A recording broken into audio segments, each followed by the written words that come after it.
Welcome to On the Dot by Topin Merrill, a channel dedicated to simplifying the complexities of regulatory disclosure and compliant communications. Now, here's another episode. Hello, I'm Scott Snyder, and joining me today is Jason Barnard, our go-to expert on understanding and navigating management information circulars in our Canadian market here at Topin Merrill. Following today's session, you'll walk away with insights into key trends we've seen this past season and what you can include to elevate your next circular. Jason, welcome to On the Dot. Thanks, Scott. It's great to be here. Jason, quickly for listeners who may not be familiar with you, could you share a few highlights of your own journey into this space? Yeah, for sure. So my background's always been in service, specifically in financial print. Early in my career, I learned the importance of project managing, meeting critical deadlines, and above all else, building trust with my clients. And about 10 years ago, after managing a few major MIC upgrades in service, I realized I actually really enjoyed the process. I started following trends more closely, speaking with clients about what other issuers are doing, and offered suggestions on what they could do to bring those ideas into their own documents. It's actually a lot of fun to see a circular move from basic checkbox disclosure into a document that clearly presents voting information, shareholder engagement, governance, and comp, while taking into consideration ease of navigation and brand. Today, I'm excited to talk through a few of those trends that we saw this year that can make a big impact for our clients in 2026. Terrific. So, yeah, Jason, I know in the new management information circular style guide, you've identified 8 hot topics. I don't think we'll have time to cover them all today, but let's talk about some of those big things that are Sure. moving or that have moved here in 2025 and looking ahead to 2026. So they're not just cosmetic updates. They really reflect a huge shift in how companies are communicating with investors. Everything from how shareholder letter is crafted to how comp data is presented. And today I'm happy to walk through a few of those topics. But for listeners that want the full picture, please be sure to download the complete 2026 MIC style guide. It's available now, and it includes real examples, ideas for layout, and a commentary on all the top trends. Terrific. Yeah, let's jump into those shareholder letters, Jason, something you and I have talked about a lot. This is really undergone a transformation. Yeah, oh, absolutely. One of the biggest shifts we continue to see in the shareholder letter is that it's becoming much more personal, transparent, and strategic. It's not just a polite opening anymore. Rather, it's being used to set the whole tone for the circular. Companies are using this letter to speak directly to shareholders about what matters. It's not just financial performance, but it's governance priorities and board accountability. The tone is much more conversational, and the design certainly much more intentional.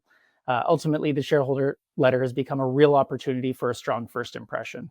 Yeah, you touch on design. It's Mhm. something I know that we really talk to clients a lot about.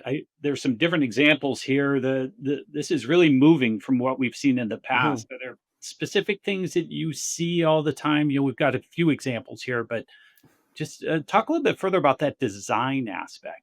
Yeah, absolutely. So we continue to see a more reader-friendly format, very strong branding and type choices to create polished and uniform look.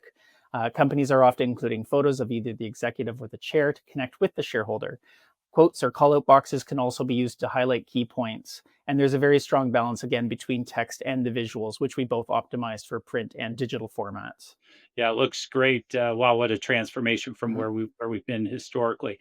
Let's jump over to board skills though and experience. Another piece that you and I have talked about. This has really changed a lot in Mhm. how the board members and their skills really come to life in the MIC.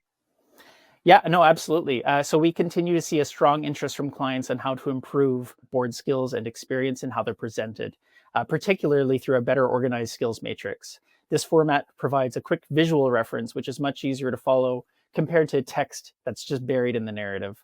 I always do recommend including brief descriptions for each of the skills, especially since terms can vary so much between industries.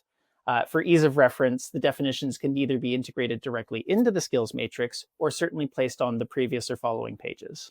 So, Jason, this is a really nice visual way to really see the skills, but it's the alignment, right, with each board member and what that board member brings to the conversation or to the company, as it were. Yeah, you're absolutely right, Scott. A well organized skills matrix doesn't just show what skills exist, but what it does to add to the overall narrative and to support how each of the board members align with the company's strategic goals. It helps shareholders understand how the board is equipped to oversee key issues and ensure that the right experience is in place to support those long-term performance goals. Yeah, fantastic. Again, another really significant shift in how the MIC is constructed. Let's jump over to compensation, always a hot topic, Yes. and how it's presented. Obviously, we're seeing some new trends here as well. Can you talk about what's really changing here to highlight compensation in the right way? Absolutely. And I mean, we could talk about comp forever, but I'm going to focus on one thing, and that is the highlight section. So we're seeing more and more companies include a highlight section at the start of executive comp. It's often just a one-page summary, but it's not just to show the numbers. It's a clear outline, really, of comp philosophy and objectives that you can find up front.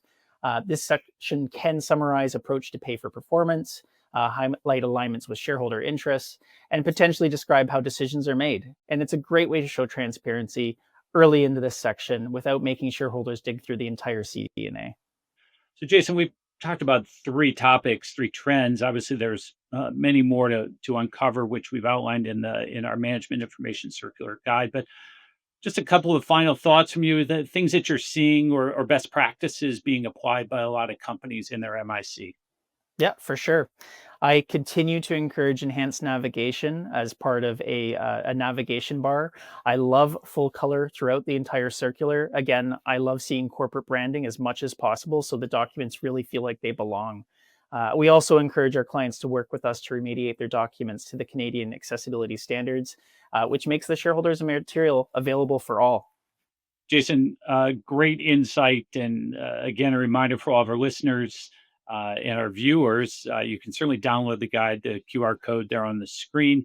And we would encourage you to take a look at the best practices that we've included for the 2026 version of the guide. Jason, thanks for joining me for On the Dot today, and we'll look forward to catching up with you again in the coming months. Thanks, Scott. Thanks for listening. To learn more or play back other On the Dot episodes, go to topenmerrill.com.